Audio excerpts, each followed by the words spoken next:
So if Oh, everyone Maria. except Mike,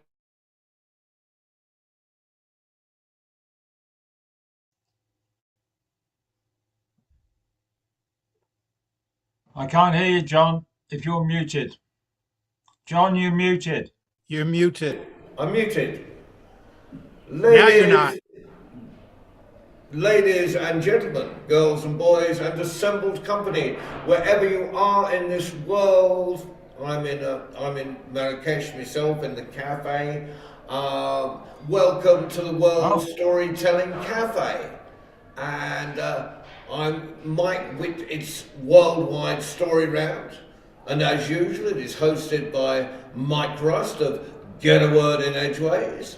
So I'm going to hand over him to look after proceedings, decide on the order, etc., etc., etc. Mike, over to you.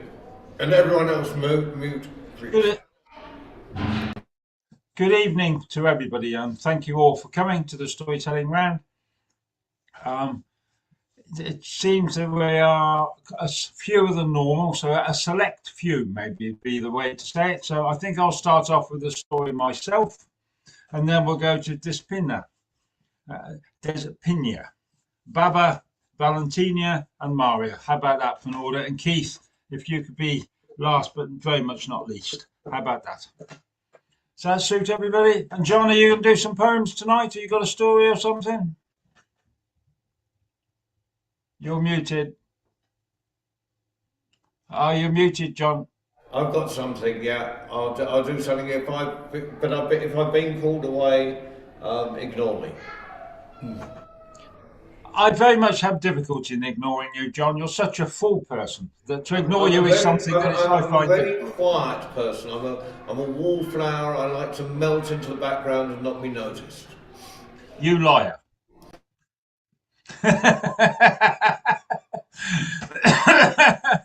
I said, Jack and Ori knows your nose is out here somewhere. Right. I'm not sure if I've said this one before to you all or whether no, I'm just giving that this is a bottle of beer. But it doesn't really matter if I told you this one before. We now it's near enough 2 years, John, since we've been doing this. Do you realise? I don't know how many sessions we've done, but it's nearly 2 years since we started these, and that's an awful long time, whichever way we go. Hello, David. So, at the top of the Wenlock Edge Inn, which is the road that goes from Much Wenlock to Church Stretton here on the borders of Shropshire, there's a pub. And in the pub is where we had the storytelling round. And one day, a man came in, and I was in my 30s or so, and he was in his 70s. He was 71, he was. And he said, I want to talk to the storytellers. I went, go on, what do you want? And he said, would one of you come and see my mother? Because my mother's got a story she wants to tell, but she's 91 and she can't get round very much. So I went myself. A couple of days later, I got in my car, went up to the Clee Hills, and there, you would not believe it if you don't know England very well, there's a little cottage, there's a coal fire, there's an old lady, and there's a black cat. And she sat there, and we sat down, and she had a very old whistle. It's made out of wood. So I picked it up and I played a tune.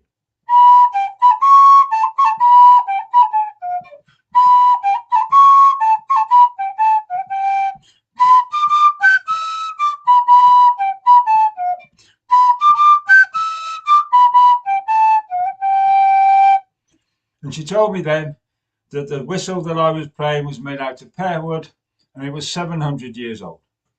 And it had been in her family a long time.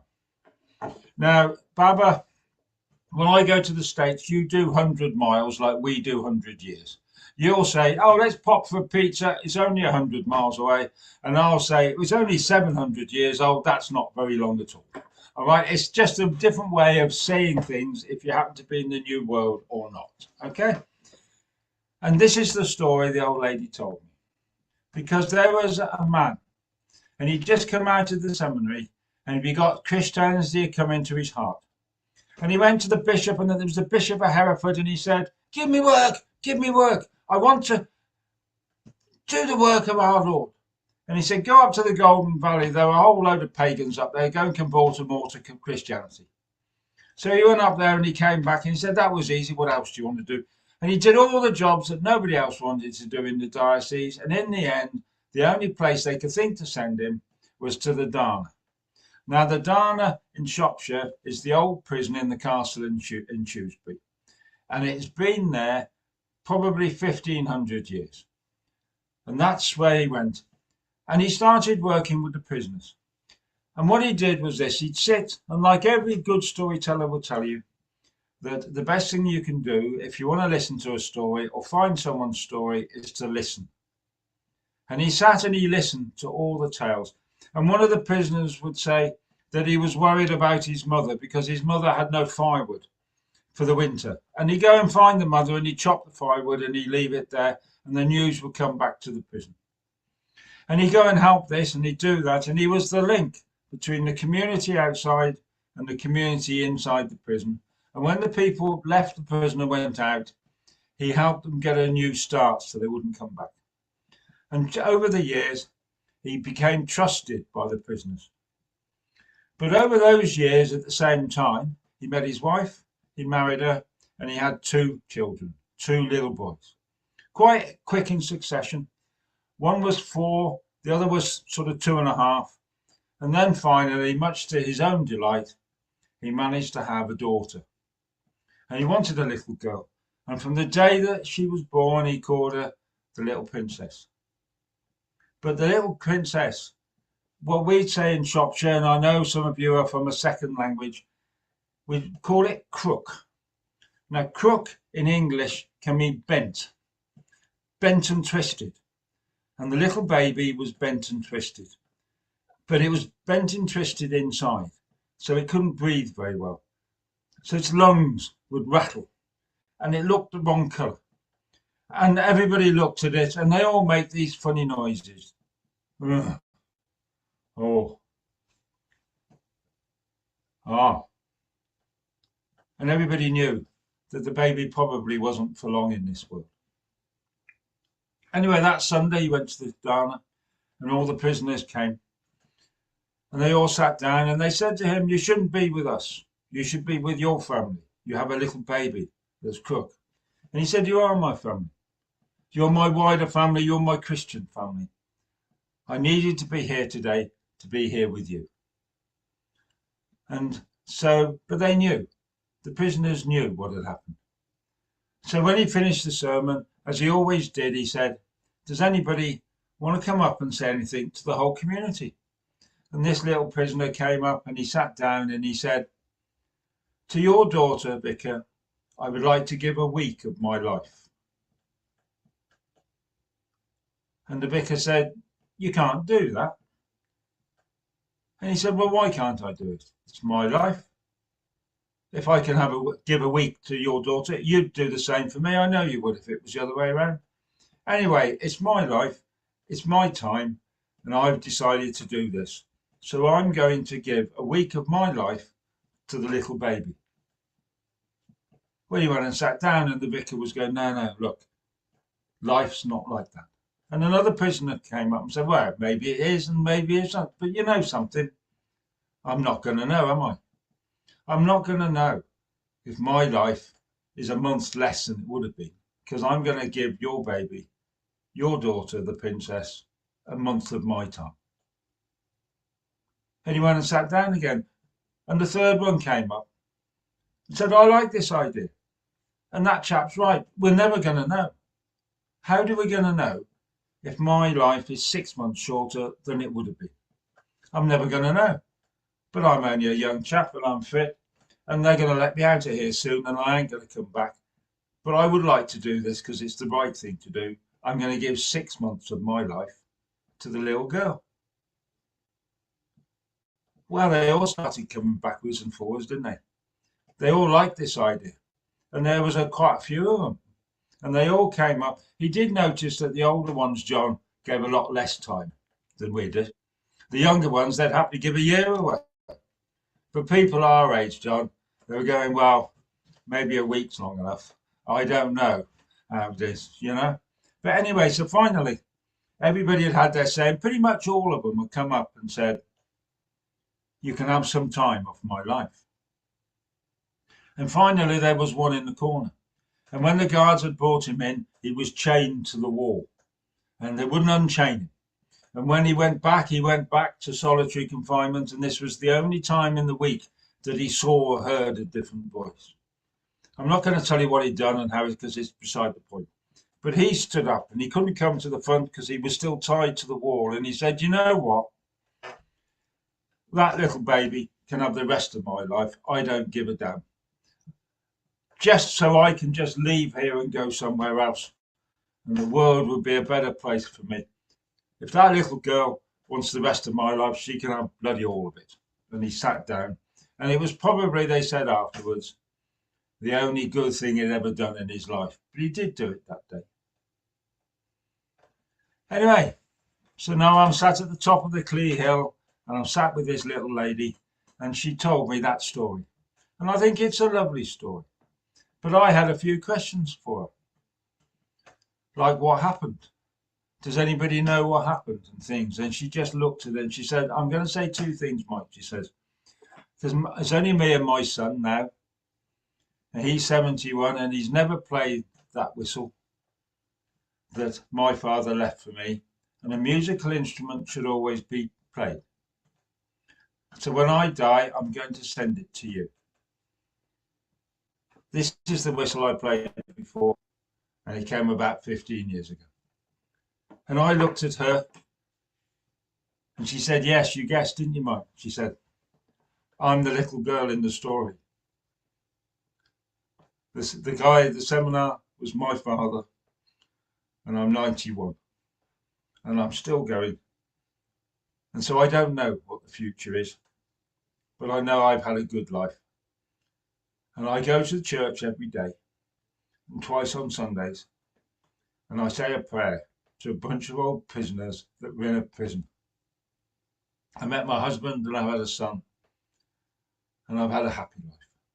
And I'd like you to tell the story so others can tell it about a little old lady on the top of the Clee Hill in Shropshire.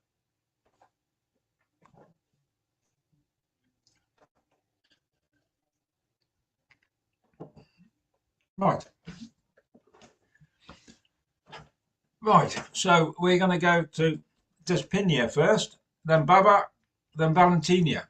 Valentina, where are you? There, I can't see her at the moment, but yeah. Thank you, David. Yeah, it's a lovely story, isn't it, mate? It is, yes. Right, so we're going to go to Despinia, who's going to unmute herself. I have. Absolutely Right, marvelous story, like. Mike. I'm not going to tell you what the weather is like here. You're going to be so envious again. You always are. No, we've got a beautiful day. It's blue skies, and we've had a barbecue. My grandchildren have been here, and we've had a barbecue. And I promise you, this is the first beer I've had, and it's been lovely to see the kids running around. So yeah, how nice. Italy, isn't it? Yeah, it's Greece. It's Greece, yeah, but the weather seems to be similar. Okay, cool. Nice. Okay. So, right. So you, Baba, next then. Valentina, are you telling a story tonight? Yes? Okay, you'll go number 3. So the batting order is going to be Despinia, Baba, Valentina, Maria. Okay, we'll go from there. Okay, sorry to stop you, Despinia. Where you go, okay?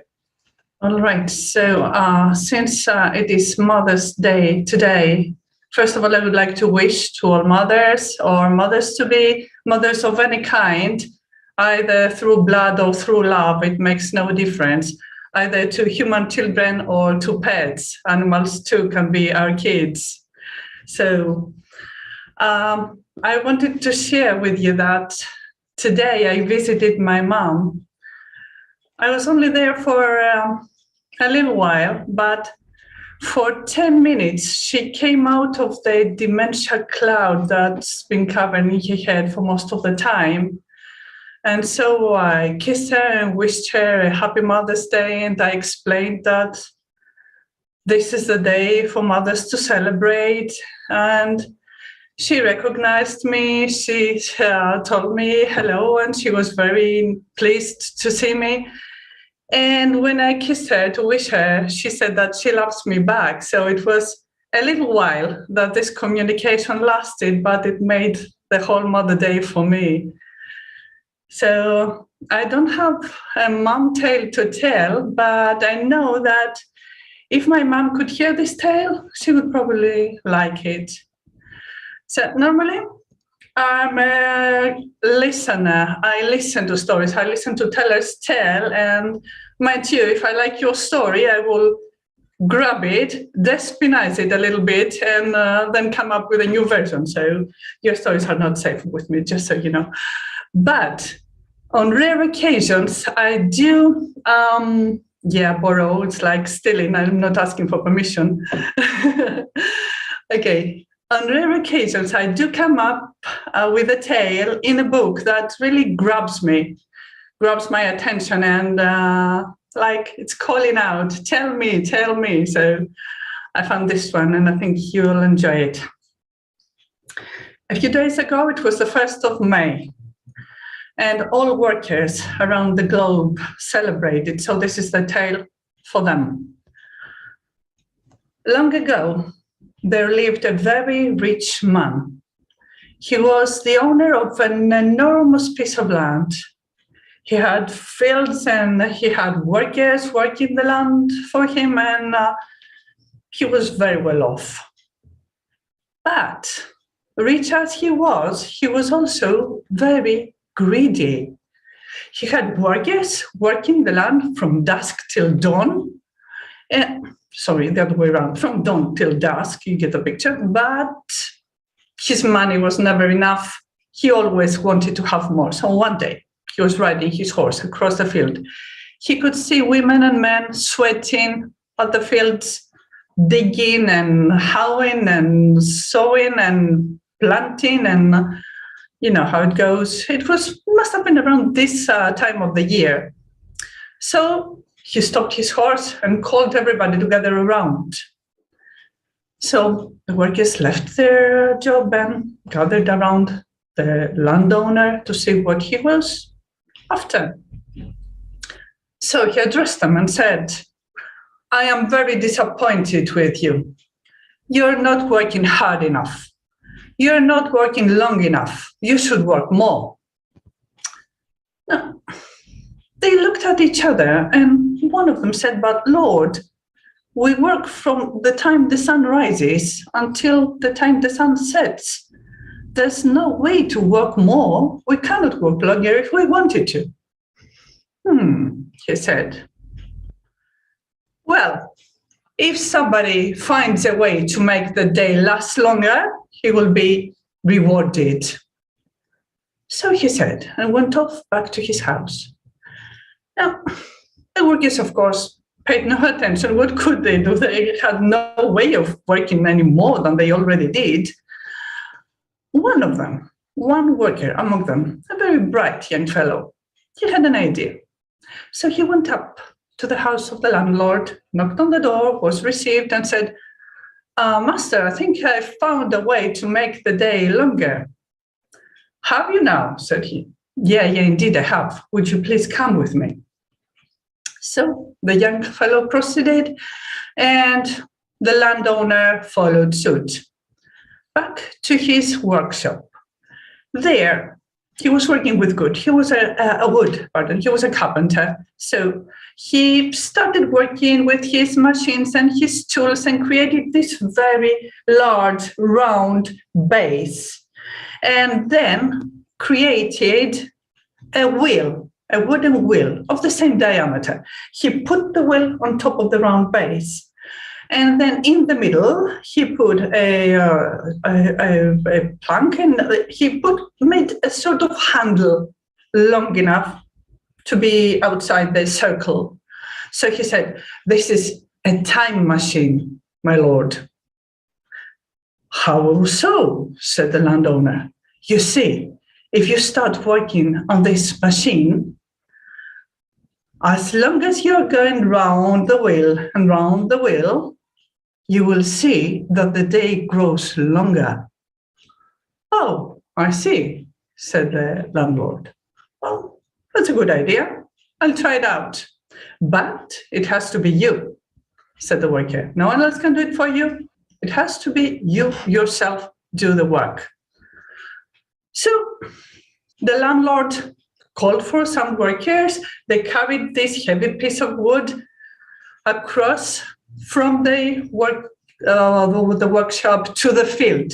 He placed it in the middle of the field with all the workers around him and grabbed the handle and started going around and around, as if it were a mill. So at first, he was very energetic, very vigorous, because of course he wanted the day to last longer.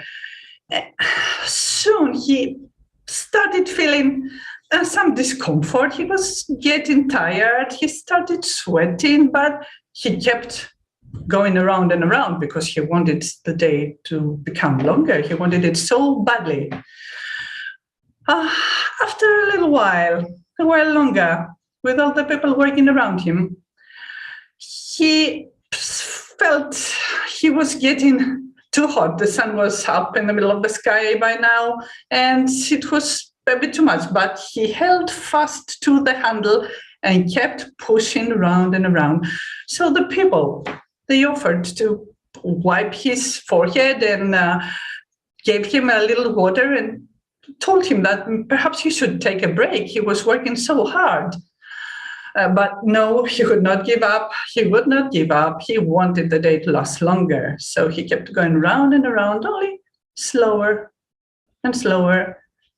And by the end of it, he thought that the hours would never pass. When the sun finally set, he let go of the handle and all the workers went back home. And well, he had to be carried back to the estate because he was very weak. He could not walk by himself, let alone mount a horse. He was taken back to his house and given some food. And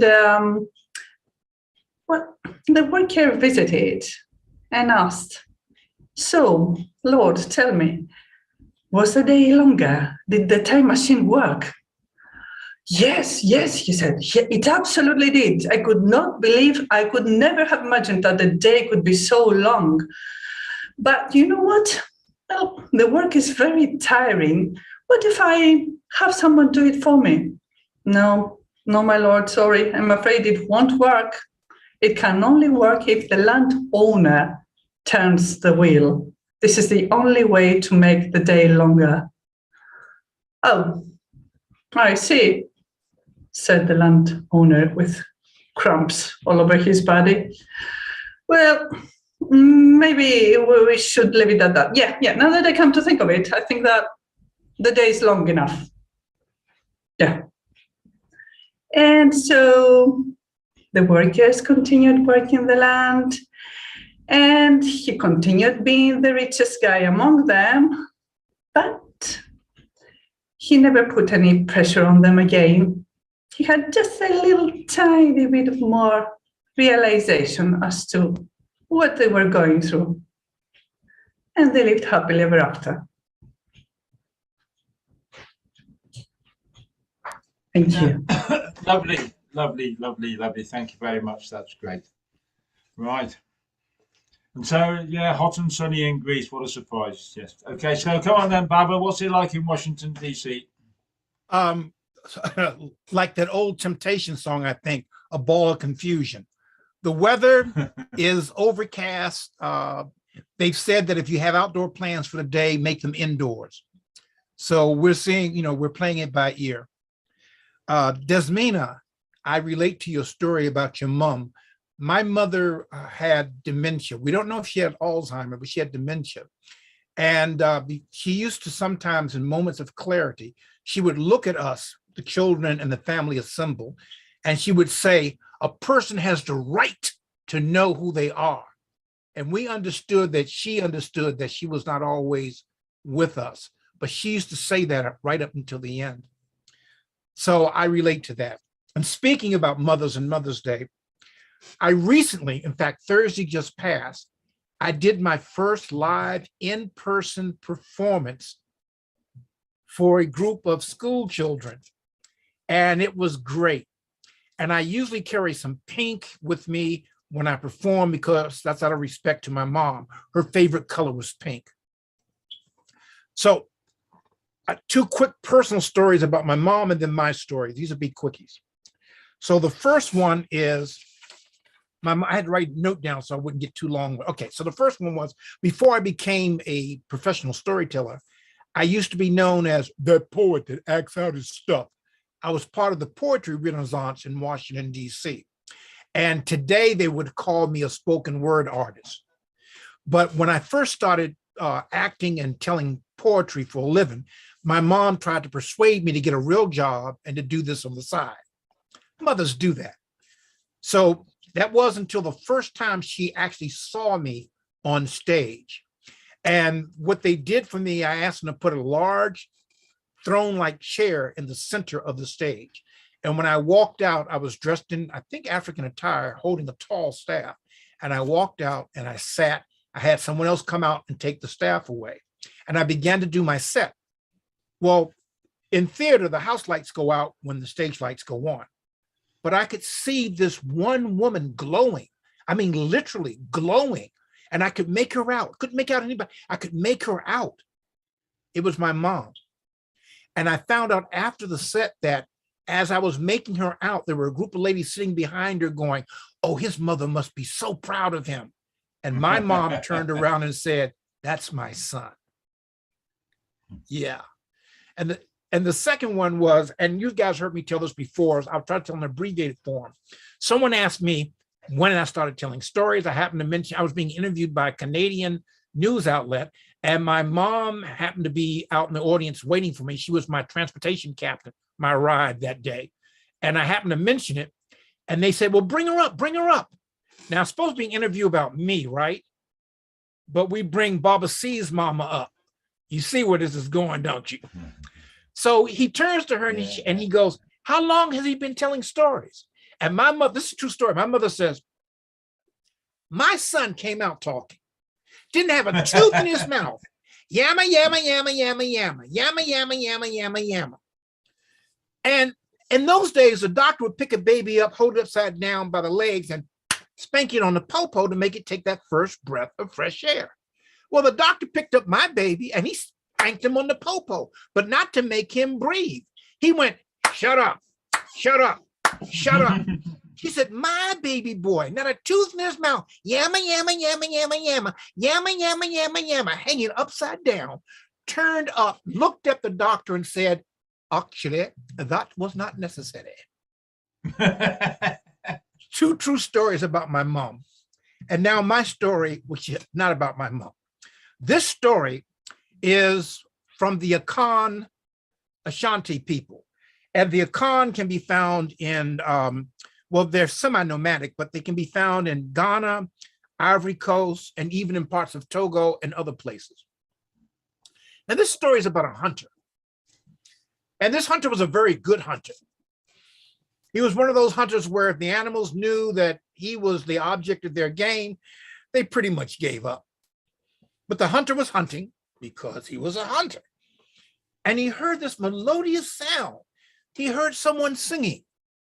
Now, my Mother's Day gift to the mothers is I won't sing. But they heard someone singing and he began to follow the sounds. And he came to a clearing, and there, perched under a tree, was a tortoise playing an accordion. Yes, an accordion. So this is a mixture of traditional African and European cultures. And so that's not the way you play the accordion. You play the accordion like this. Yeah. Anyhow, so he's playing the accordion. And the hunter's like, "Whoa." Now this hunter had a rifle. Again, a combination of traditional African story infused with European components. And he came up on the tortoise with the rifle and he said, "I will spare your life on one condition." And the tortoise said, "And that condition?" "I'm going to take you home and you will play for me and you will play for my neighbors and you will play for those that I assemble." And the tortoise said, "Well, I am a creature of the forest And if you remove me from the forest, you may not be pleased with what happens. I have the rifle. Are you going to do this, or do I shoot you where you sit? He says, you have the rifle, so I am yours to command. And so the hunter put the tortoise in a great big sack and the accordion, and he carted him off to where he lived. But then he got an idea. You see, the Oba, the king, lived not far from where he was. So he rushed over to the Oba and he said, Almighty Oba, Almighty King, I understand that you are about to have a big party, and I have a very wonderful gift to share with you. And the king said, a wonderful gift to share? I do like wonderful gifts. What is this wonderful gift to share that you have? I have a tortoise that can play that thing, that can play the accordion. If what you say is true, I will reward you with many, many good things. But if you're wasting my time, my executioner, that will be the end of you. Oh no, my king, my Oba, you will love this, you will love this. And so the hunter rushed back home. And the very next day, he bought the tortoise. And by now, people had heard about this tortoise that could play the accordion, and they had gathered from miles and miles around. In fact, they came further away than John Rowe's beard was long. I miss my beard. And they gathered round. And the hunter opened the sack, set the tortoise down, gave him his accordion, and said, play. And the tortoise just looked. No, play. And the tortoise looked dumber than a politician caught on tape saying what he just said he didn't say. And the king was becoming agitated. I told you what would happen if you're wasting my time.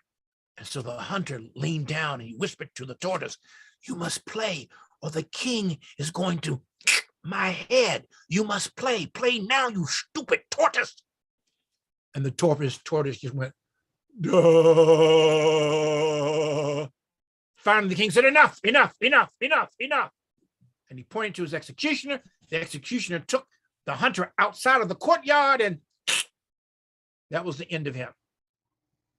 Well, as soon as the hunter was no more, the tortoise picked up the accordion and began to play. And he began to say, trouble does not look for man, for it is man who looks for trouble. Asim impe nipa na pi asim. My American accent messed that all up. But anyhow, but the lesson of this story is, trouble does not look for man, it is man who looks for trouble. The king, realizing that the tortoise could indeed play the harmonica, decided that this is a creature of the forest. And he commanded his guards, take him back to whence he came and take his beautiful instrument with him. And they took him back and they sat him under the tree. How they found it, I do not know. That's another story. They sat him under the same tree and he played the accordion. And then the king realized something else. He says, the tortoise is a creature of the forest. From this day on, it is illegal, it is forbidden to hunt or eat tortoise in this kingdom. And anyone who defies that. The other lesson in this story is this. A lot of times people say, don't go looking for trouble. Please don't, because trouble does not look for us, but often we look for trouble. And that's trouble enough. Asante. Asante. Thank you, Baba. There's another saying you may have heard of, and it goes like this: never trouble trouble till trouble troubles you. Oh, I know that one. Yes. Yeah. Okay. Yes. All right. I had a friend that once married trouble. He did not know it, but the young lady he was dating, her last name, when you translated it into English, it said it was trouble. But how her family came to that name is a story for another time. Well, I'll tell the story about how trouble never trouble till trouble troubles you some point. Right? That sounds It's like a quite a troubling famous story. story. Lots of people tell it. Right. So we're going to go to Valentina, who is in Fergus, Ontario, which is in Canada. So what's the weather with you today? It is beautiful. Can you hear me? I can hear you. Oh, great. Oh, it's absolutely beautiful. It's like a Canadian postcard. Blue sky, little bit of a breeze, a crisp, beautiful spring day with blossoms. You know, it's a blessing to be It's alive today. Yeah, no, So, it's a beautiful part of the year. Is it your Mother's Day as well in Canada? Because our Mother's yes, Day was a couple of months ago. So, yes, I yes, realize the Brits do it earlier. I think you do it in March, don't you? it's Anyway, to do with Easter mainly. Yes, we have it. Yeah, yeah. Anyway, I'll leave you to it. So, and after Valentina, we have Maria. Well, are you there? You're nodding. Yes, you come next. Okay, and after then it's Keith. Okay, Keith. So over to you, Valentina. thank you. First of all, the little Mother's Day stories, I can't resist because a couple of storytellers have been talking about their mom and dementia and things like that. And my mother was she was around 81 when she died, but she also had dementia. And the funniest story of dealing about this was one day I went to visit her in the hospital, and the nurses are sitting her up in bed, and I'm chatting with her, and Vera, your daughter's here to see you. Like, isn't that nice that your daughter has come to see you? And my mother looks at me and she said, "Are you my daughter?" And I said, "Oh, yeah, the last time I looked, I think I was." And she says, "No, you can't be my daughter. My daughter is mean. She's miserable. She's a witch." And the nurses are standing there just having a bit. So that's one of the funny stories. And, you know, you have to find your sense of humor. So I didn't plan for this to be a family, like Mother's Day story or anything, but my story is about family, and it is a story that I found by accident in the Pier 21 in Canada. Now, Pier 21 was a processing center after the war where thousands of immigrants came from Europe. They were sent over on refitted cargo ships and warships. And so you had ships like the Luscania and the Columbia, and they would bring thousands of passengers. And it would be a week trip from Europe to Canada. So it was a life-defining moment for people. So when I was in Pier 21 doing research for the book that I wrote about my mother, I listened to all kinds of stories, and they have train cars where relatives or children or whatever actually told their stories about coming to Canada. And this would be one of them. I was so touched by this story of first as a person and then as a mother, because it must have been really difficult for people to pick up and just go. Now, this story isn't about a war immigrant. This story is about an immigrant from Cardiff.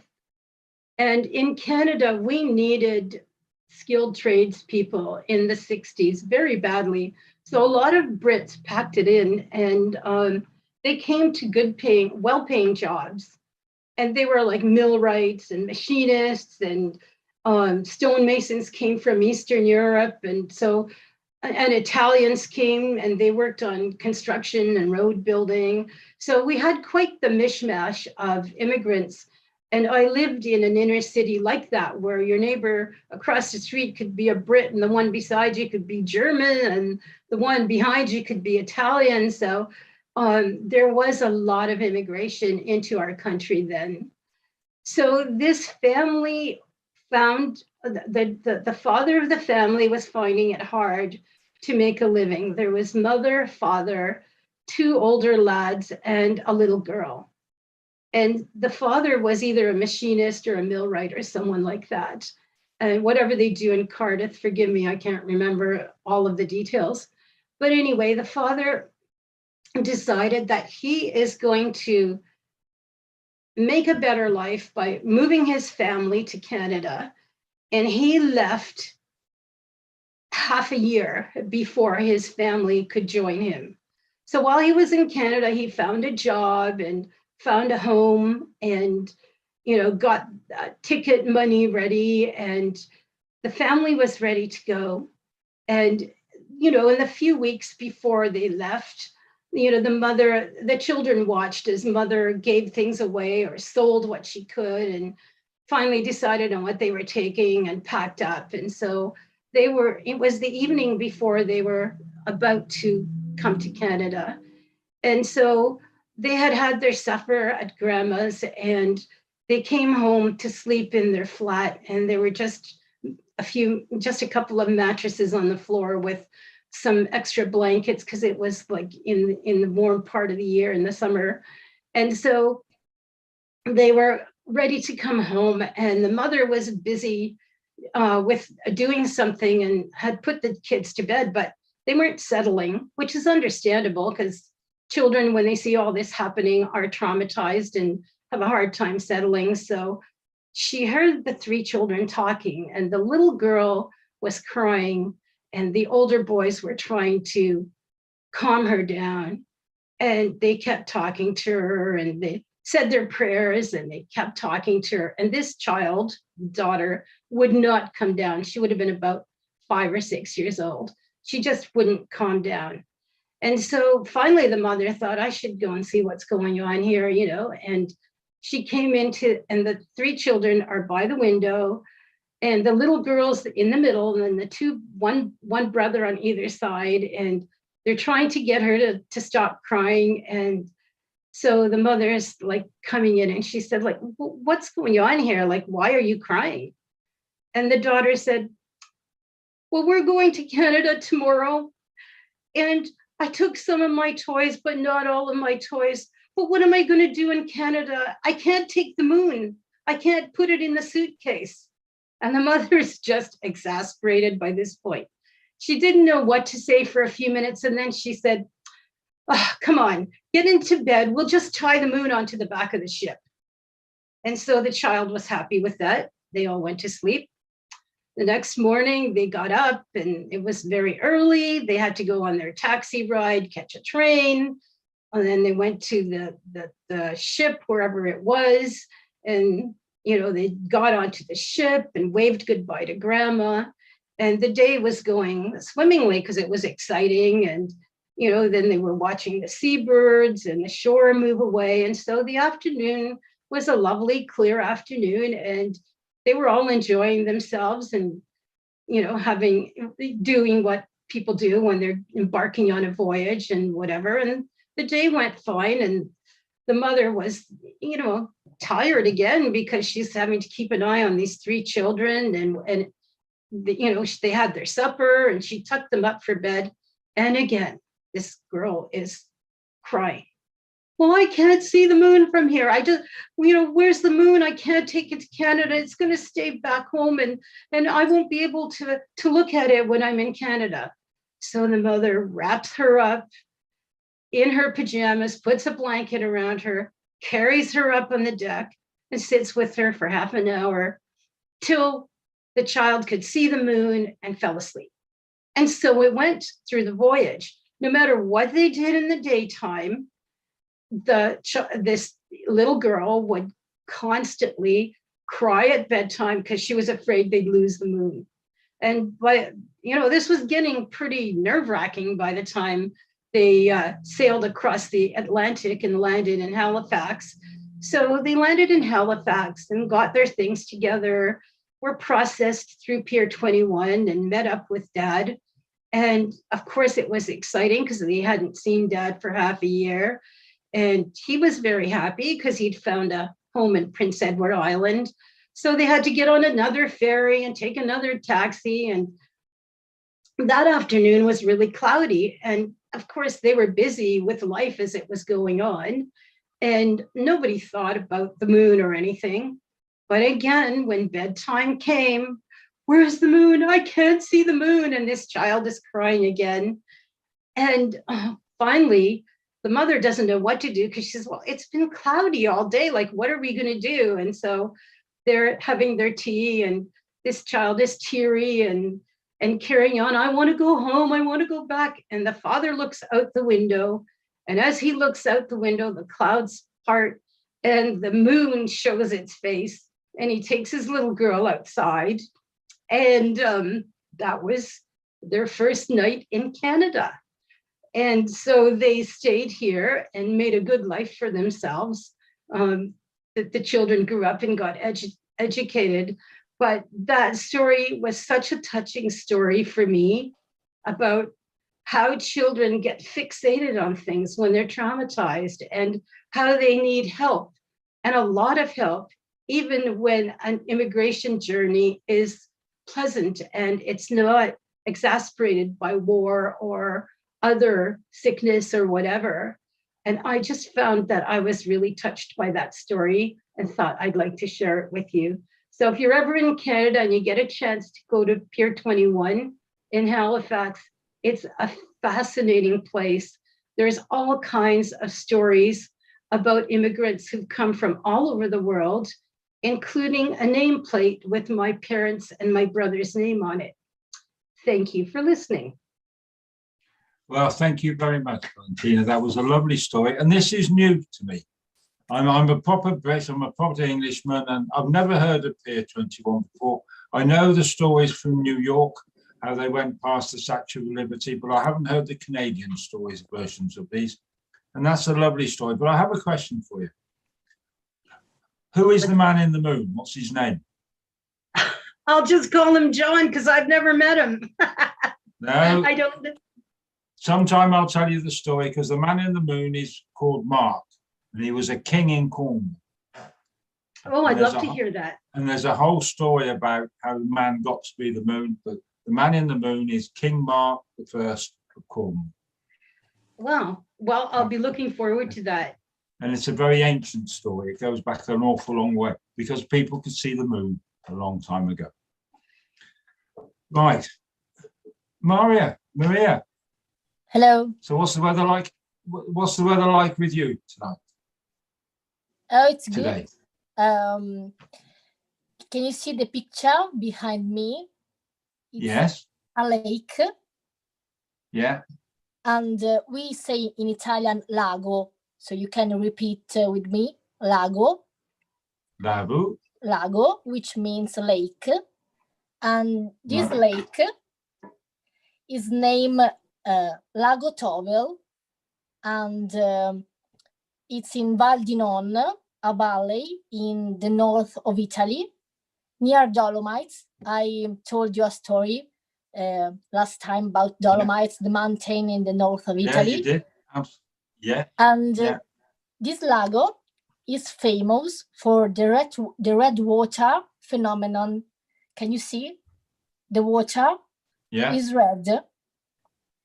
And this phenomenon is unique in the world, although it doesn't occur anymore. In fact, until the mid-60s in summer, a special alga came to the surface of the water, and it colored the water into a bright red. So the old folks of Val di Non hand down a tale which unfolds the secret of this lago. Many years ago, there was a small kingdom called the Kingdom of Ragoli, ruled by a wise but very old king who had no sons, but only one daughter, called Princess Tresenga. When the king died and the young princess inherited the throne, becoming the queen, many princes and kings from other lands came to Ragoli to ask for her hand in marriage, but no suitor managed to win the queen's heart. Among them, there was Lavinto, was the king of Tueno, another kingdom. He was very proud and arrogant, and he couldn't accept to be refused by the queen because his purpose was to conquer her kingdom at any cost. So at the umpteenth refusal, Lavinto lost his patience. He became furious and he decided to march with his army against the small kingdom of the queen. So the battle between the two reigns began, and the Queen Terzenga herself took part to the battle because she was a warrior queen. She wielded a sword and drove her men against the enemy. And these two armies clashed among the shores of this lago. It was a fight to the finish, but Lavinto's soldiers were warmonger and cruel, and they were prepared for the battle, so they easily had the better on the queen's people because they were not soldiers, they were just farmers. So they all died.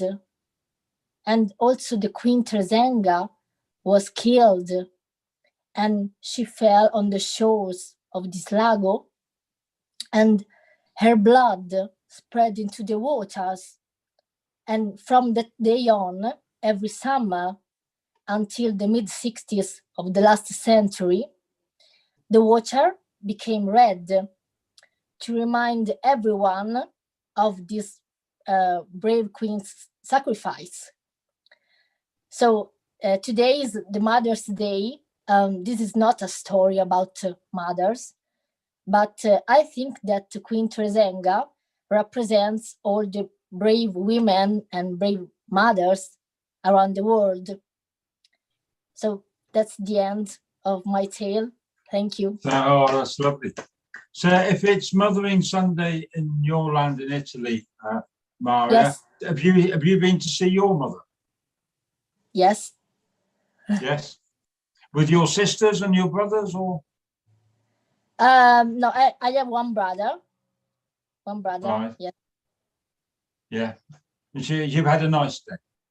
Yes. Yeah. So have you still got a grandmother? No, unfortunately, no. No. Okay. Fair enough. Because my son, he had to turn up on our Mothering Sunday with two bunches of flowers, one for his grandmother, my mother, and one for his own mother. So Mothering Sundays can get expensive. Okay. Okay. Right.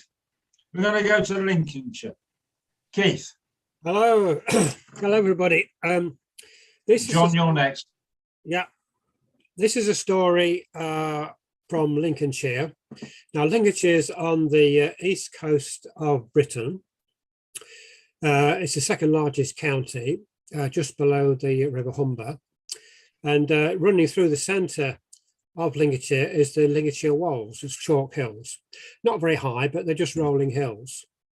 And in the sort of western, southern part of it, there's a town called Horncastle. And the reason it's called Horncastle because it's in the horns of two parts of the wolds that stick out down south. It was originally, in Roman times, it was called Banalabum. But it's been built on since, so you can actually see some of the Roman walls still in place. In the about the 12th century, it got the permission to have a market charter.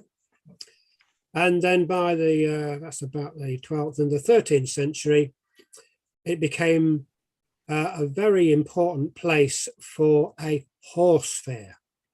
And so people from all over the country would bring their horses to trade, and it'd be a big market in exchanging horses and buying and selling horses. And it became so famous that even people from Europe, from France, would come across to buy horses. And at these horse fairs, it became sort of so popular, not just with people that trade in horses, but obviously the pubs and local businesses do well because there's lots and lots of visitors to the town, and lots of horses, and also everything else that goes with horses.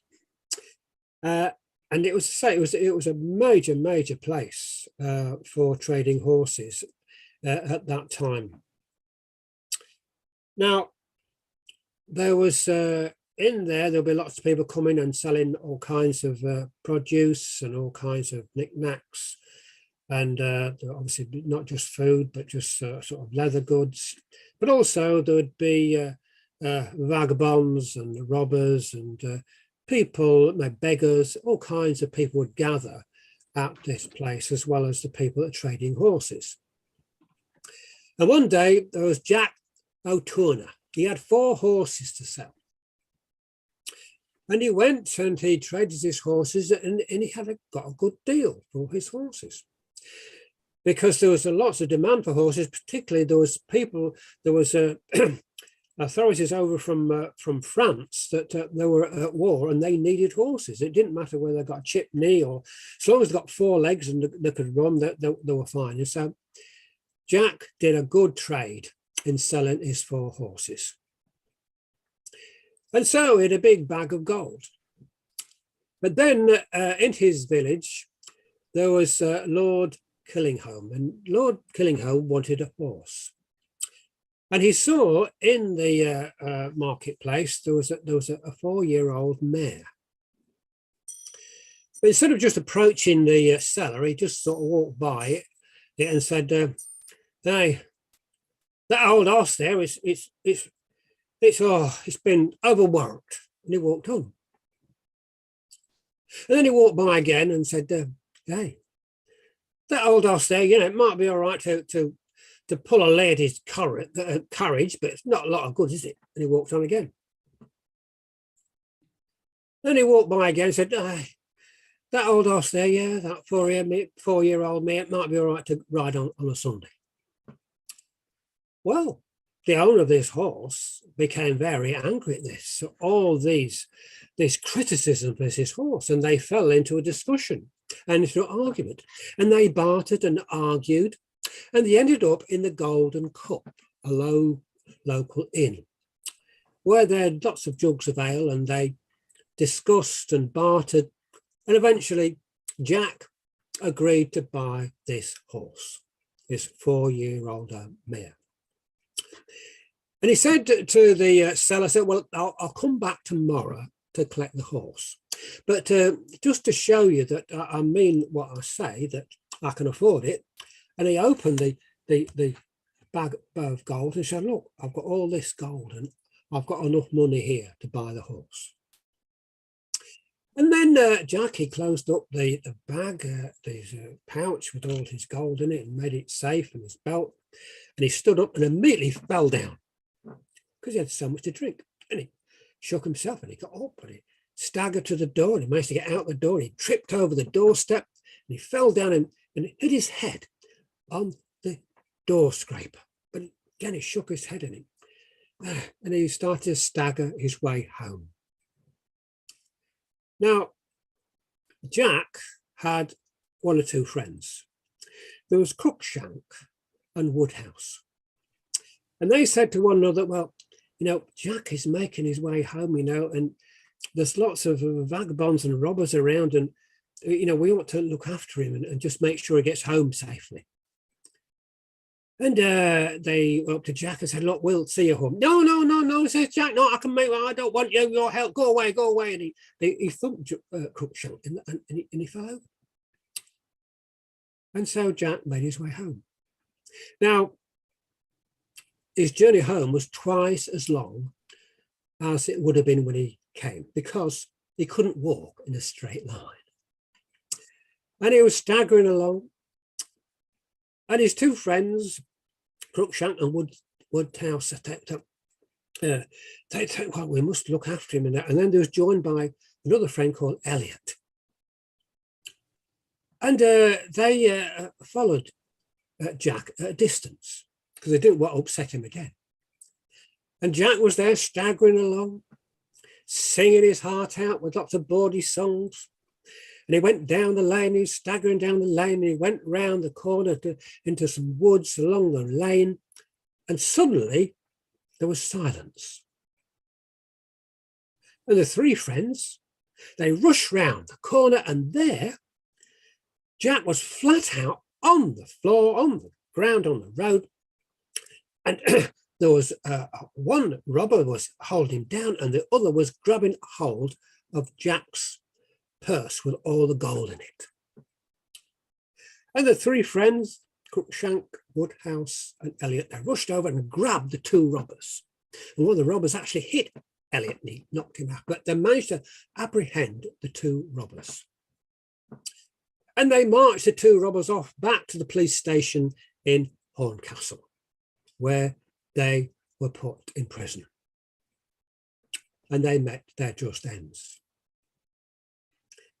Now, as time went on, Jack, he thought and he talked about that night when he was rescued by his three friends. Now, there was a lot of Methodists around and they were preaching the evils of drink. But Jack, he challenged them and said, well, that night I was apprehended by these two robbers, but I was saved by drink because of my friends that come and rescued me. I was saved by drink. But you and I know, he wasn't saved by the drink.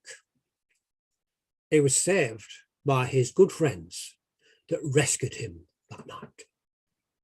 Good friendship. Well, absolutely. That's a proper Lincolnshire story, that is. It is. That's a proper Lincolnshire one.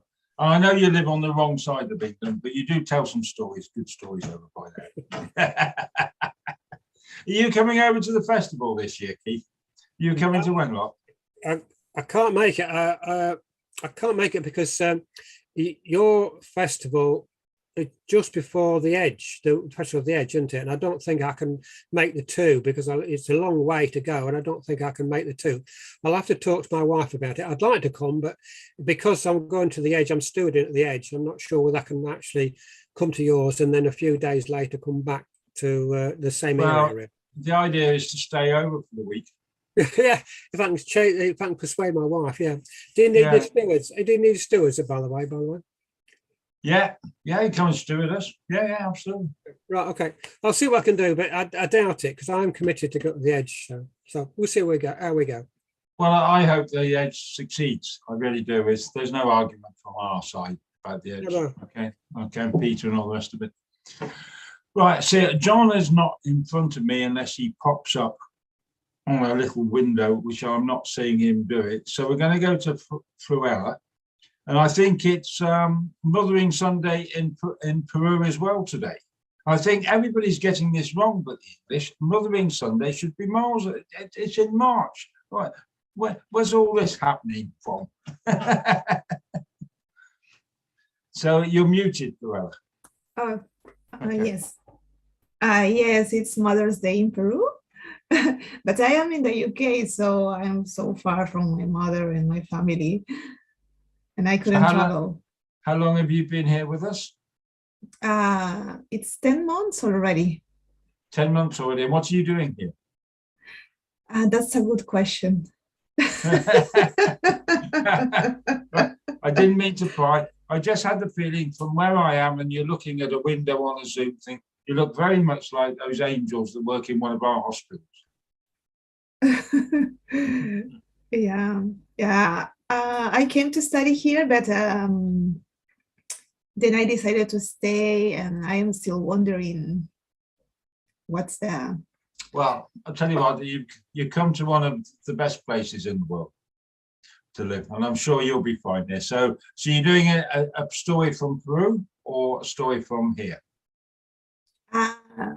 No, a story from the Mayas, from Mexico. Yeah. Okay. Great. Okay. Okay. Thank you.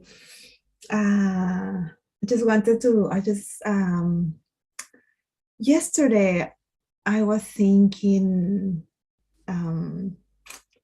was remembering so much my mother, and suddenly she sent me a text, and those things happen. Sometimes you think about someone and that person appears in your life, maybe, I don't know, he calls you or just sends you a text, and you just wonder how it is possible. And I was, when I went to bed yesterday, I was thinking how it could be possible. And then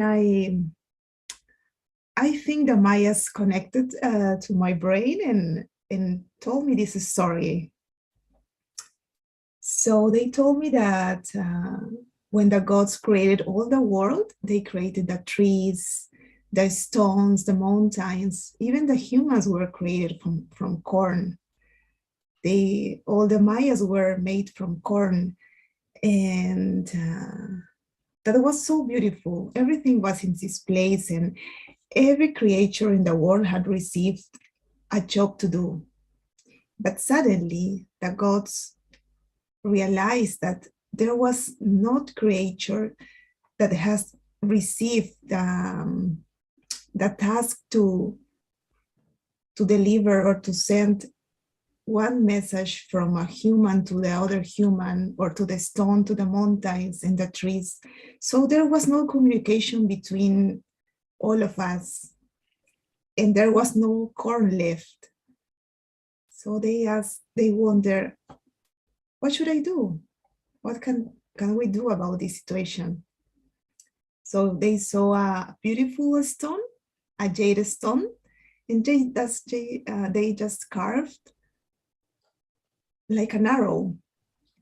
So they blew in this beautiful arrow made of jade stone, and the arrow flew.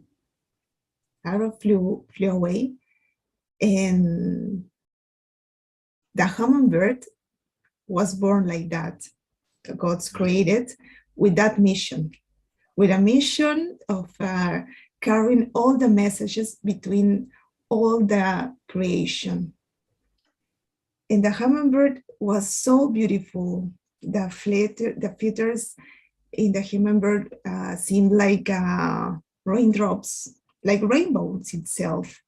So every human being in the world at that time wanted to catch the hummingbirds, but they couldn't, and the gods were so angry with them, and they said that if any human being catch this bird, will be punished.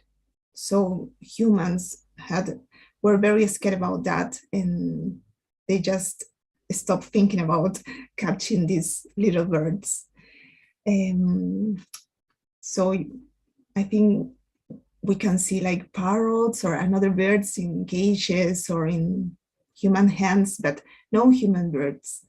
And so these little birds started to deliver all the messages. And finally, they say that, the gods say that when this human bird, when you see a human bird, it's because someone is thinking about you, or someone is wishing the best for you.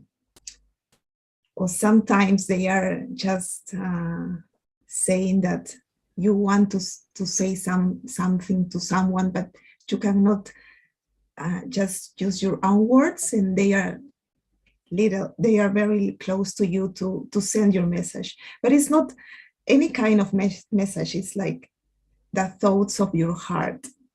Those are their tasks in the world. So I just woke up in the morning and I saw this hummingbird. But of course, here there's no hummingbird.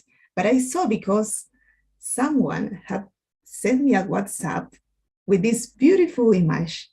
And I said, oh, this person has a hummingbird in the heart and wanted to confirm the message of the Mayas in my dreams. Oh, that is such a lovely story. It's absolutely lovely story, and thank you very much. It really is. So I've got another question for you. So if you just unmute yourself a second. Okay. Okay, so you speak English, and your English is very good. It's not excellent, to be fair, but it is very good. Your diction is very good. So you speak Mexican?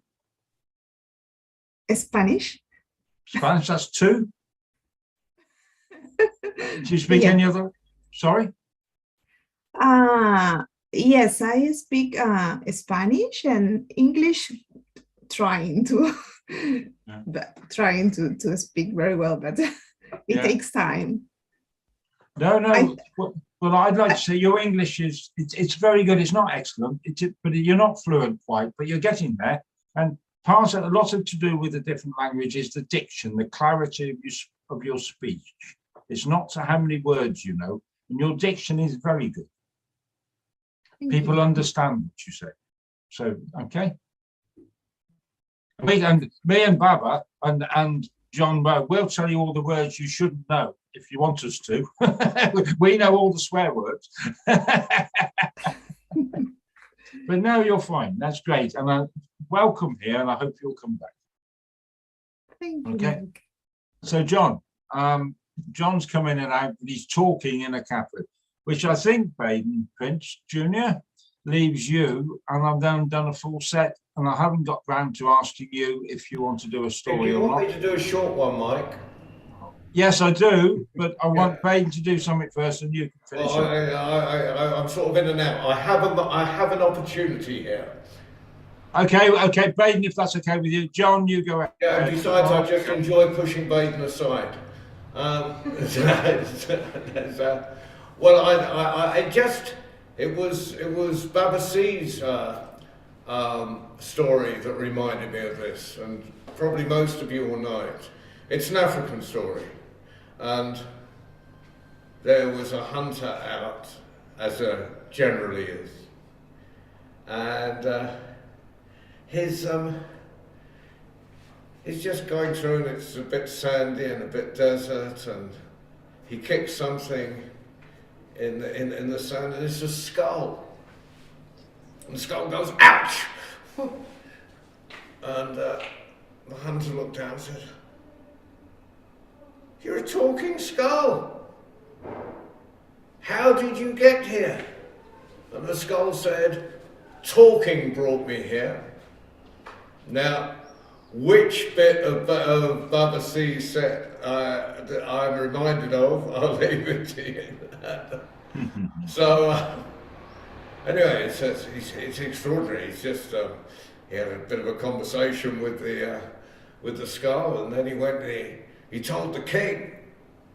And the king said, "I've got to see this skull." And they go off. It's a long walk, you know, and the king said, when are we going to get there? This is, you know, and in the way of stories, they walked and they walked and they walked and they walked, and you can carry that on for as long as you can, but eventually they come to the skull. And the hunter says, "Good morning, skull. How are you?" "Nothing." No. Just talk to me. You know, it's very rude. I've asked you how you are, and you're not talking to me. Now I've got the king here. You know, just at least say, "How are you, Your Majesty? Pleased to meet you, Your Majesty." Nothing. And this went on. Well, they'd walked a long way, so they had a bit of a rest. So you know, they were able to carry this on for half an hour, which I won't. And eventually, the king said, "You lied, and you made me use all this energy." And inevitably, it was off with his head. Slap. And his head just laid there in the sand, and everyone went back. Well, eventually, and it was some years later, could have been 10, 20, 30 years later. I wasn't told. Could have been 100 years later. Another hunter was going through the sand. and he kicked something in the sand. Ouch! And it was a skull. And he said, "You're a talking skull. How did you get here?" And the skull said, "Talking brought me here."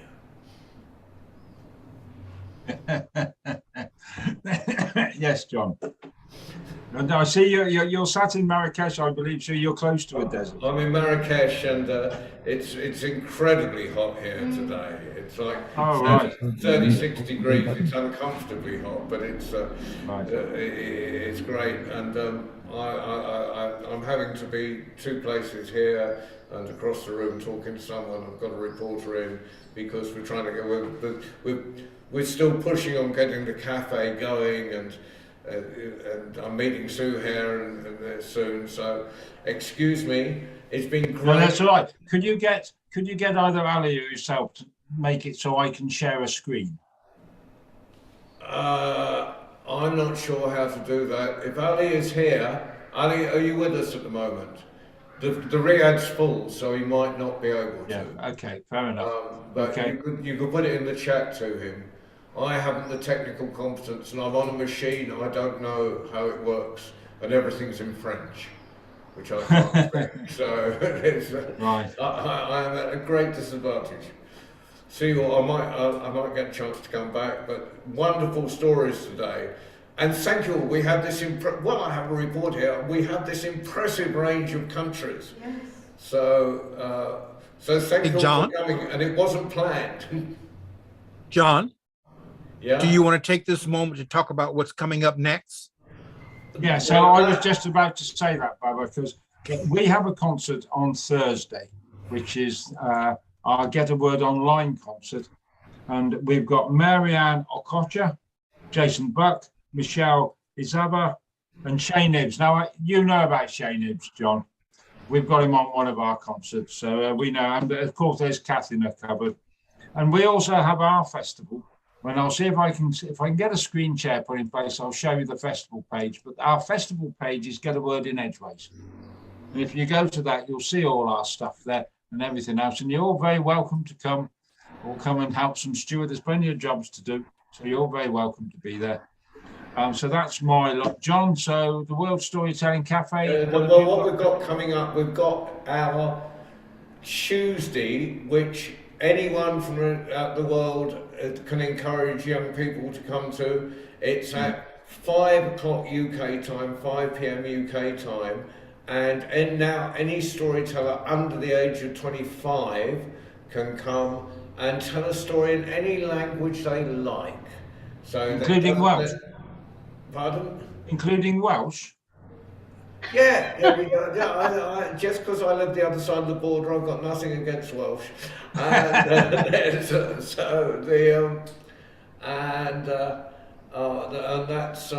that's at 5 o'clock, and it's the same way they get on that, the same way as they get on this. Just go to the cafe and press the gold join story button, and then at on Friday at 6 o'clock UK time, we have Bob Cunningus from New Mexico doing our stories. And David seems to have gone out and coming back. I don't know where David is. David. He's travelling around somewhere. Yeah, he's travelling, but I've let him back in. So thank you all, and it's fantastic. I've been listening to the stories. I just can't. I just have to be in 10 places. Right. So we're going to go to Baden Prince next. Baden Prince Jr., who, because I know it's not Mother's Day where you are, mate, because I know you're in London. So. Yeah, but happy Mother's Day to all the mothers all around the world, all the daughters of mothers, the godmothers. Aren't you just a gentleman? The father mothers, the mother, all the mothers in the world. This is a new story that I'm gonna try my luck with. And before I start, I just want to say what I said again to Maria and Fiorella and Despina, that hearing someone whose first language isn't English telling in English, for me, adds something to the storytelling. The musicality of the accent, and you know, you bring something extra to it. So I would encourage you not to feel intimidated by your lack of English, but rather to, as we say in the Caribbean, big up yourself for having that extra skill and for bringing something extra to English, which is a pretty dry language by and large, you know. So you're Well, doing something for us. You're livening it up. Baden, I would probably beg to differ about the dryness. This is the language of Tennyson and Shakespeare and all of that. I would like to endorse everything you've just said. This is a typical Englishman defense. Absolutely. They're all white and they're all dead. I get it. Yes. Absolutely. I get it completely. But we have a word for everything. It's how you put them together. Okay. Okay. This story is I actually heard it in Marrakesh while I was over there, and I'm having a go at it because I was given permission. All of us who heard it were given permission by the teller to use it. It's a story of two sisters. I'm going to call them Zara and Aisha. Now, Zara was a beautiful soul, generous, kind, lovely spirit, caring, helpful, everything you would want in a human being. She was born, however, with, I guess you could call it a defect. She had a massive hump on her back, and this informed her view of herself. She felt she was ugly, and because she felt she was ugly, she carried herself in a way that made her ugly, and that left her open to being abused by her sister. Her sister Aisha. Aisha was beautiful on the outside only, very pretty to look at, always perfectly turned out, hair done, nails did, makeup perfect, preening, prissy, a perfect princess in every regard. And oh my God, poor Zara. Zara had to wait on her hand and foot, and everything was, Zara, clean the house. Zara, where's my breakfast? Zara, come and do my nails. Zara, come and wash my feet. Zara, where are my clean clothes? Zara this, Zara that, Zara the other, Zara the next. Now, Zara never complained. That's the kind of beautiful soul she was. She just quietly went about carrying out the chores, doing the chores, looking after her sister, looking after the house, taking care of everything, while Aisha preened and primped and did the Mustang thing. And one day, nothing that Zara did seemed to be right. Everything she did, she got criticized for. Zara, look, you've left a speck of dust on the wall. Zara, where is my breakfast? It's 5 minutes late. Zara, you did my nails, but you missed a speck of... And that night, poor Zara, when she went to bed, she cried herself to sleep. It's the, you know, the camel carries the load every day, and then one day, a tiny straw is enough. Break that camel's back. And that day, Zara had had enough. She went to bed that night and she cried and she cried and she cried and she cried, realized she wasn't going to sleep, and she just got up and suddenly said, I've had enough. And she decided to leave. And in the middle of the night, through the door she went, off into the forest. In the middle of the forest, there was a clearing, and in the clearing, she stumbled across a gathering of the little people, the wee folk, the fairy folk. They were playing music and they were dancing. And she stood there watching them entranced. And as she stood and watched, a little old man came up to her, took her by the hand and said, you beautiful girl, come and dance with us. It's been a long time since we had a beautiful girl like you. come and join with us. She was a little bit frightened and very shy, but she let herself be drawn into the crowd.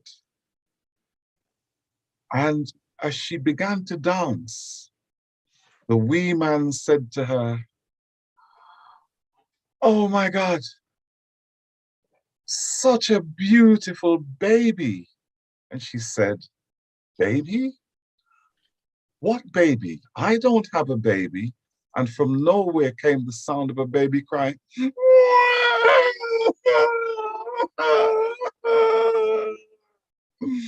And the wee man rocked the baby in his arms. And she suddenly felt light, carefree. She reached behind and touched the massive hump on her back, which had disappeared and was there no more. And in that instant, she heard a loud screeching noise like a whistle of an old-fashioned kettle, magnified 1,000 times. And she fell to the ground, unconscious. She didn't know how long she was there. It might have been a few minutes, it might have been several hours. But when she woke up, everyone had disappeared. She stood up, she felt behind her back, and indeed the hump was gone. And with it had gone her sense of herself as being ugly. She felt herself to be the person that she was inside. Beautiful, graceful, kind, caring, loving, and lovable. She skipped all the way back home. And when she arrived home, her sister took one look at her and noticed the change immediately, not just the absence of the hump on her back, but her newfound confidence in herself, the way she carried herself, the light in her eyes, the glow on her face, the beauty radiating from within her. And she said, "Bloody hell, Zara, what happened to you?" She went a bit Essex. And Zara said, well, she told her the whole story. She was a very open person. She told her about how she'd been at the point of despair and how she'd left the house in the middle of the night and she'd gone to the forest and she'd met the wee people and she had danced, and told her about the old man and how she then couldn't remember anything else but how she woke up feeling beautiful. And Aisha thought, hang on a minute, if this ugly crone could go from being ugly to beautiful, if I go down to the forest, I'm already beautiful, I'll go from beautiful to drop dead gorgeous. I'll end up being not only the most beautiful girl in the village, I'll end up being maybe the most beautiful woman in the world. I could be a Kardashian. Sorry about that.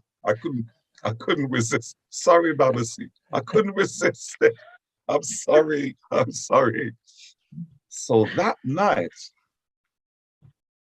Aisha went off in the middle of the night, raced down to the forest. She couldn't wait to get there. And sure enough, in the clearing, in the middle of the forest, were the wee folk playing music and dancing and having the most wonderful time. And the little old man came up to her. "Hello," he said, "you've come back. Oh, you don't know how happy it makes us feel to have someone beautiful like you come and dance with us." "Dance with you," she said. "Dance with you?" And she did the hand. "With you? I don't think so. You get me?" She went a bit South London, black girl there, you know, "You get me?" And the old man said, "Well, anyway, come and join in. Come, dance with us, have fun with us." and she looked around at these tiny people and this old man, and her face turned into a mask of disdain. Ew, look at, ew, I'm not gonna, ew, get away from me, ew. And then the old man said, I brought back your baby. Baby, she said, I ain't got no baby. What baby you talking about? And the baby went, whoa, whoa. She said, get that thing away from me. And suddenly there was the most deafening, ear-piercing screech, like 1,000 whistles of 1,000 trains. The noise went straight through her, and she fell on the floor. And when she woke up, perhaps it was only a couple of minutes later, maybe a few hours later, she stood up and she felt this unaccustomed weight on her back. And she turned, and in the light of the moon shining on a nearby pond, she saw that she had acquired a massive hump on her back. Her features contorted themselves into a grimace that made her so ugly. She didn't recognize herself. And from that day on, that is how she remained. And that is the story of the two sisters, Zara and Aisha. Thank you for listening. Well, thank you, Baden. What I'm going to do, I think, is to ask John, if instead of doing this on a Sunday, one of the other times in the week, one evening, we'll sit down for an hour and we'll discuss from all aspects from all over the world who owns which story and how stories get passed on. Because I've known that story from a long, long time. And there's no way that anybody nowadays should be able to sit and say, well, I'll give you permission to tell that story because you told it, I've told it to you. So, and it's just, and everybody's got their own different view on this, and I would love to hear everybody else's different views on it all. So I'll get to word with John, and instead of telling stories, we'll talk about stories instead of telling stories, and we'll see where everything comes from. But it was a good tale, well told, and thank you for coming to this Zoom story round on a Sunday evening, Baden Pinch. Thank you all. Thank you. Okay, thank you very much. David, you're all sat up there waiting. So you're going to tell us where you are, because I'm curious. Well, first of all, am I the right way out? Yes. Yes. And can you see me and hear me okay? Yes. Oh, that's good. I've literally just arrived in my hotel room in a village called Rijnen, which means Rhine. So I'm on the River Rhine in the Netherlands. Oh, okay. Tomorrow I'm telling a school on the other side of the River Rhine in a little village called Kesteren. So I've literally just arrived from the airport. So you're telling in English? Oh yes. I don't speak Dutch. And you're just doing one school, or you're doing a tour of schools? I'm actually spending 4 days in one school. Oh, cool. I'm well impressed. Yeah, absolutely. I'm well impressed. Yeah, okay. So have you got a story? And a little bit under teacher's workshop as well. Right, so have you got a story for us tonight, or are you just tired? If there's time for, if I've enjoyed listening on my journey, and if there's time for me to am I the last? You are the very last, but very much not the least. Okay. Well, if people have got patience for one more story, there is a story that I would love to tell. Okay. Absolutely. Well, it's a story. I've been telling a few stories from Ukraine recently, and it's a story I've recently learned. It's a Ukrainian story, And when I told it to my friend Alla from Ukraine, she said that's a really Ukrainian story. So here we go.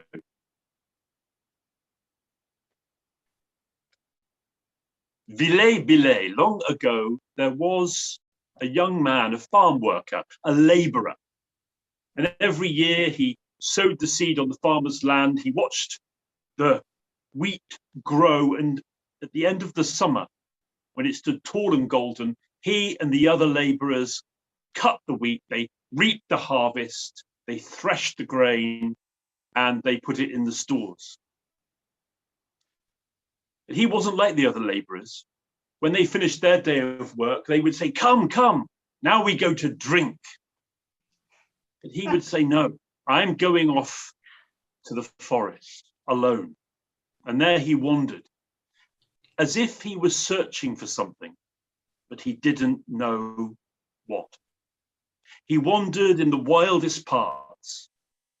And one day, at the end of summer, he came in the middle of that forest to a hazelnut tree. And the hazelnuts were ripe and ready to be harvested. And as he stood there, he saw, winding its way round the branch of a tree, a serpent. He stood stock still, and the serpent spoke. Are you afraid that I will eat you? I have no fear of being eaten. I am alone in the world. Then I will not eat you, said the serpent. Rather, I will help you.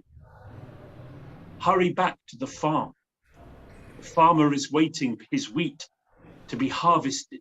He is impatient. Tell him you will harvest the wheat alone. How will I do it alone, said the labourer. It will be easy for you. And when you have reaped the harvest, leave one sheaf of wheat lying in the field. Then go to the farmer and tell him you want nothing in payment except for that one sheaf. Return to the field and set it on fire, and you will see what you will see.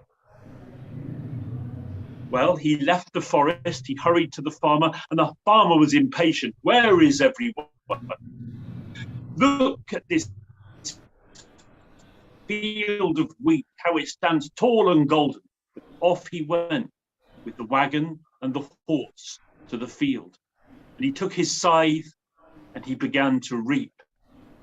And it was easy. In very little time, he had gathered in all of the wheat and bundled it into sheaves.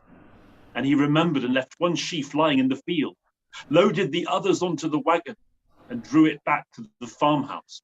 Well done, said the farmer. Have you done this alone? I will reward you with gold. No, no gold. All I ask for is the one sheaf of wheat I left lying in the field. Well, said the farmer. So he returned to the field and he set that single sheaf of wheat on fire, and it burned brightly and clouds of smoke billowed up, and jumping from that burning sheaf was a woman. I am the woman for you. I will be your wife, but never say who I truly am, or I will leave you. Well, the young labourer, he agreed quickly.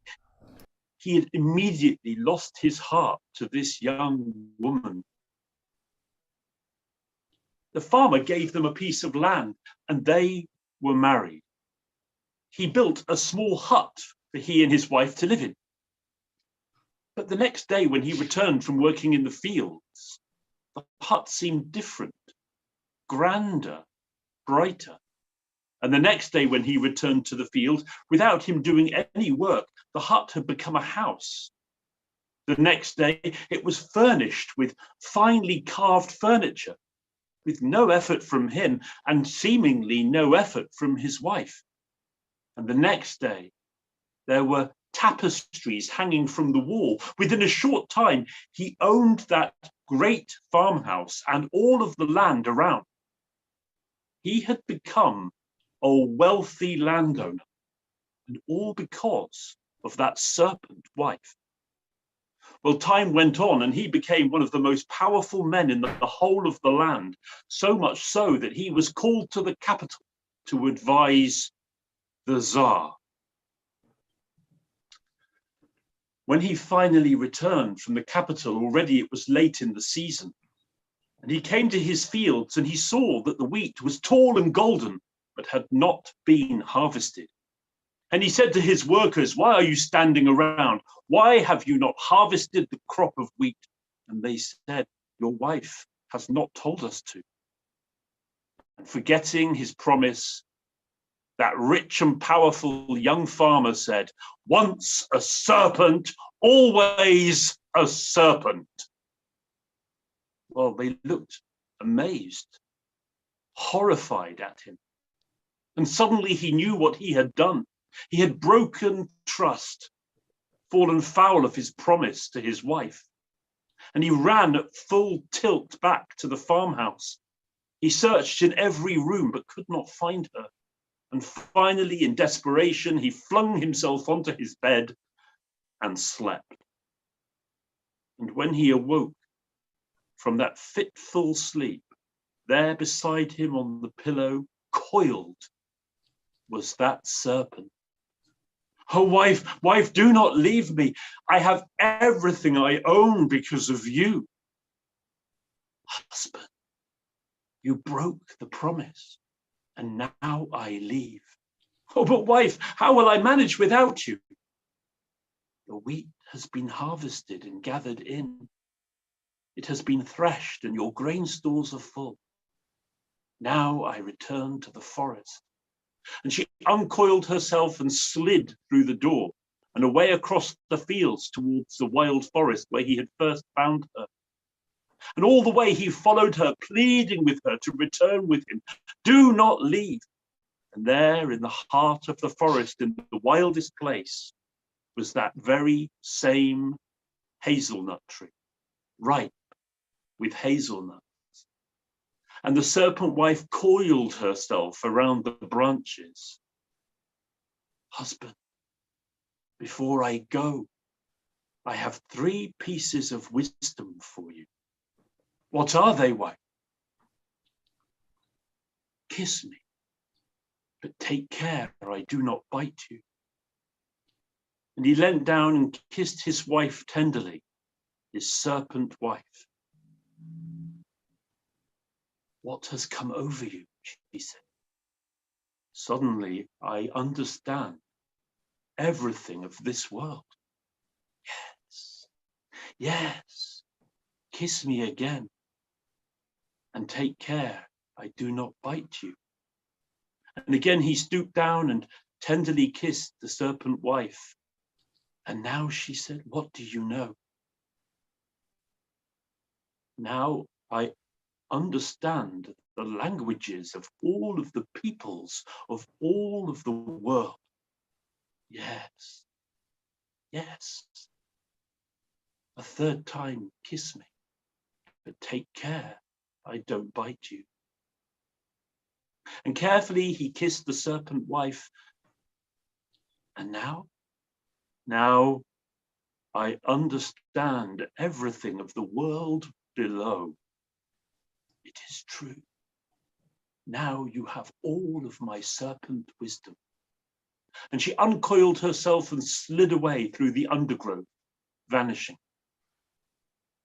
And that farmer went away from that wild forest with all of that serpent wisdom.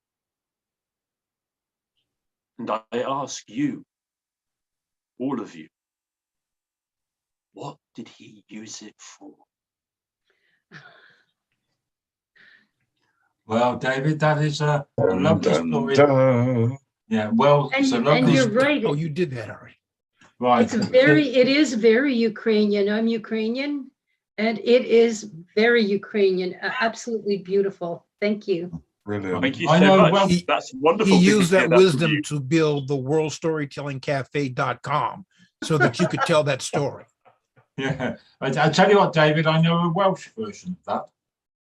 Brilliant. Well, you know, there are so many versions in every culture. It's like what you were saying, Mike.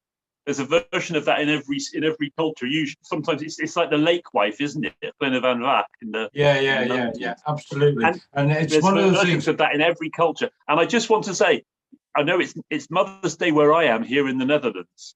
And I just want to say, I would normally be visiting my mum on a Sunday, but my wife Tammy visited my mum. And as I wasn't there, they played Scrabble cards, which is another version of Scrabble. And as often happens, my mum, who's 96, was the winner. And that is no mean opponent she's playing against. Oh my goodness. Well, that sounds like my mom. My mom would do commentary while beating us and Scrabble. So my mom, she would go, the calendar children are trying to catch up with their mother, an expert player. Let's see what small word they'll play next. So my mum's 92 and she still plays bridge with her pals. So anyway, I'm going to call it tonight. But John, can you stay or can we have a discussion? I want an extra hour or so, not on a Sunday, to break into this sometime. And it won't be for, it's a discussion about who owns stories and where we get them from. And I'd like to have a World Storytelling Cafe, get a word in edgeways discussion about it. Well, we could, we have that spare every other Sunday that we're not using. Yeah. So we could do it on one of those Sundays. You and I will talk, and then we'll schedule it in. Yeah, no, just say to everybody, we're not telling stories tonight. We are just talking about where you get the stories from and who can give them to you and why you shouldn't tell stories and why you should tell stories. And I'd just be really interested to listen to everybody else's view. I know the view of the British and Irish Isles, but I would like to know, and I know the views of lots of people from all sorts of different places, particularly to the New World, Baden, because you have a completely different view on it from everybody else. Well, we just take them all and mix them up. In the New World, we just take them and mix them all up. They come from everywhere. We'll have this discussion. If we start it now, there'll be no need for the discussion. We'll be I will talk. I'm back next Saturday, so when I'm back. John, when you get back, I've got to go back up onto the Cotswolds again. Perhaps we can meet up with the Edgemore Inn again over lunch. That'd be nice. And have a chat. Okay, I'll ring you when I get back. Absolutely, mate. Okay, so I'd like to finish up by saying thank you to everybody who's been here, particularly people like David who are globe-trotting and everything else. It is just a pure pleasure for me to be able to sit here in the middle of Shropshire, and the sun hasn't quite gone down yet, and listen to everybody who comes and tells me stories. And I really hope that you enjoyed the one I threw in this evening. And thank you very much. I couldn't do this unless people like you came and joined in. Thank you very much. Well, thank you. Thank you all. See you again soon. Thank you. See you again. Thank you, everyone. Even Baden. Thank you very much. Thank you. All right, you two. Look, you two little children, stop all this. We're not having any of this. Okay. No, we know each other like brothers. And if we didn't make at least one dig at each other, something would be wrong. Just play nicely. Come on. Yeah. Okay. So, come on, I wanted to see a good fight. You be quiet. We need to thank Harley, who has been flying the magic carpet. You want to see a good fight? Get out of the pub. Thanks, Sally. Thanks, Sally, for flying the magic carpet. Ta-da. Bye-bye. Everybody stay blessed until the next time. This has been a mother of a day. It's been beautiful again. Oh, no. I almost made it. Bye-bye. Take care. Oh, my goodness. Love you, Baden. Okay, love you too, bro. Take care, Valentina. See you soon. Hey, Bubba, I just wanted to tell you, I had the same problem with my mother that you did with yours. And I did my first storytelling gig when I was 3. And my father taught me a long patriotic Taras Shevchenko poem in Ukrainian, stood me on a table in front of a choir, and that's how I got my start. Oh, wow. That They is used to- awesome. Amazing. That They used to is call me the little awesome. Baba, like Baba in Ukrainian is an old woman, like a grandmother. Oh, They used to call me the Babushka. little Baba because I talked so much. brilliant. David, that was an amazing tale. Oh, Yes. absolutely. Loved it. Loved it. David, Thank I don't know if you. you heard that Mm. Thursday was my first time since coming back from Marrakesh that I performed for school children. Yeah, yeah. What, You had a in live person. gig. Yeah. So that was great. Won't be the last one either. Got some others lining up. But Doesn't it that feel was great to be out there doing live gigs again? David, I envy you, man. Yes. 4 Well, days in a it is school. great, but I've got 4 days of telling to 12 and 13-year-olds. And Oh, Oh my maybe you gosh. maybe know Ooh. this is a Ooh. challenge. you are going to Yes. be shattered at So you're doing like a mini residency. Kind of, yeah, kind of. Yeah. Loads of different groups of kids. So I don't Right. get to kind of see the same group more than once. So it's kind of, yeah. Oh, Yeah, It'd but be you're in the great. same place. You're going to be grand, and you'll have Enjoy it, another man. story to tell And you know us. what? They're gonna love it. Like when Yes. I've done presentations for that age group, they're sure they know it all, and they're gonna ask you all kinds of questions. But you know, it's Yeah. a lot of fun doing that age group because Yeah, They're- it's great fun. I've done it a lot before, and it's all about confidence and choosing the right stories, like you say. yeah, So, hopefully it'll go well. And I'm I'm sure sure it you will. got Great. stuff that'll confound their expectations and kind of trick them and fool them. Tell us all about it next time we see you, man. Yeah. That'd be good to hear. And David, right. where did you find this story? Right. Is it called The Serpent Wife? It's called The Serpent Wife. I found it in an online anthology. It was written. My other Ukrainian stories that I tell, I learned them from people, which is my favorite way of learning stories. But that story, I was looking Yes. for another Ukrainian story for these times, and that one just jumped right off the screen at me. There's one that I tell. Did you catch it? I hope so. Okay. Yeah. I'm bouncing it back to you now. I mean, hope so. No, Got it it. was really good. There's one that I tell about three brothers who try to cheat the money off of the father, and it's an old Ukrainian tale Yeah. too.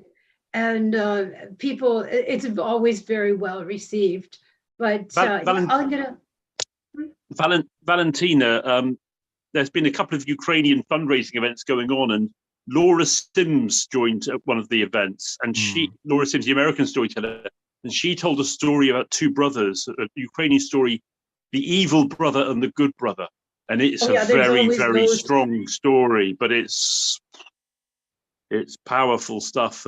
She said it's a story that I found years ago and I thought I would never tell it, but now with what's happening, I have to tell it. It's all about the battle between good and evil. Boy, oh See, boy, oh boy. This is why Mike wants us to have a session where we're not telling stories, but talking about telling stories. Norman and I were thinking about the same thing. But look, our magic carpet rider, Pallet, he has other responsibilities. We should let him go. Okay. How unfortunate. You know, I was having a good time with you guys. Hey, well, we're going to have good times We'll again. meet So, again. you know, We'll meet again. We'll do it again. So everyone stay blessed. Take care. And Thank continue you. having a Mother of a Sunday and a wonderful week.